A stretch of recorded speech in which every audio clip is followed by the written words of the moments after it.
तुळजापूरला. हो बरोबर ऐकताय, तुळजापूरला. तर गणेश उत्सव चालू आहेत आणि तुम्ही म्हणाल ही वेडी झाली का, तुळजापूरला कुठे?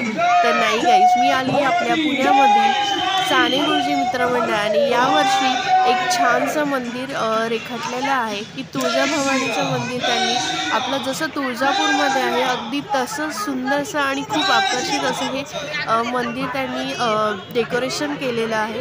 तर हे पाहण्यासाठी आपण आलेलो आहोत सदाशिव पेठेमध्ये आणि तुम्ही बघालच. तर चला, मी माझ्या बोलण्यामध्ये वेळ न घालवता आपण पुढे जाऊया आणि आपल्या देवीचं जे तुळजाभवानीचं दर्शन घेऊया. तुम्ही बघाल इथे जो हा हे जी मूर्ती त्यांनी दाखवलेली आहे, जी उभी केलेली आहे, ती इतकी भाविक आहे की तिथे पाहून असं प्रसन्न वाटतंय. आणि ह्या साईडला एक छानसं असं छोटंसं तुम्ही बघाल तुळजापूरला जसं मंदिर असं, त्या मंदिराच्या साईडला जे संबळ वगैरे वाजवतात ते देखील त्यांनी छान अगदी लाईव्हमध्ये ते संबळ वगैरे वाजवतात. तर चला आतमध्ये जाऊया, दर्शन घेऊया आणि तुम्ही जर मंदिराचा गाभारा पाहिला तर अगदी सुंदर आणि अगदी तशाच्या तशा तुळजापूरसारखा झालेला आहे.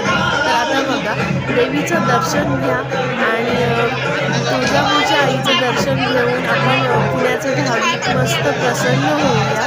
तर घ्या तुम्ही देखील दर्शन घ्या आणि मनातील माझ्यासोबत तुमची देखील जे काही इच्छा असेल ते पूर्ण व्हावी. आणि मी इथे काही फोटो क्लिक केले होते ते तुमच्याबरोबर शेअर करते. व्हिडिओ पूर्ण बघा आणि जर तुम्हाला जर इथे यायचं असेल तर मी तुमच्याबरोबर ती लिंक शेअर करते, मॅप शेअर करते. तर नक्की भेट द्या आणि गणेश उत्सवामध्ये नक्की एकदा तरी या ठिकाणी भेट द्यायला या.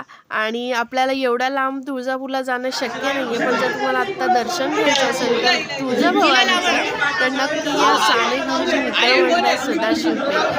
तर चला, आजचा ब्लॉग मी इथेच एंड करणार आहे. तुम्ही पूर्ण बघा, नक्की लाईक आणि शेअर सबस्क्राईब करायला अजिबात विसरू नका.